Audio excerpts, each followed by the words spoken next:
करू कचकच कांदा कापताना बोट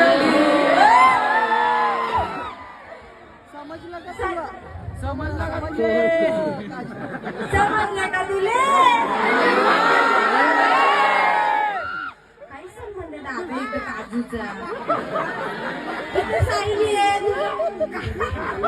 विसरला का सायली पाटीला बोलवले तुम्ही समजलं का तुले? महिला मंडळी चालेल ना सर्वांनी माझ्यासोबत डान्स करत? पुरुष मंडळी जरा शांत बसा इतके वेळ तुम्ही दंगा मस्ती करताय महिला मंडळी गारटले थोड्याशा गारटले त्यांना असं रिफ्रेश करू त्यांना जरा मूड मध्ये आणू बरोबर ना खाली येते मी दादा जेवला का गाणे लावा माझ्यासोबत डान्स करायचा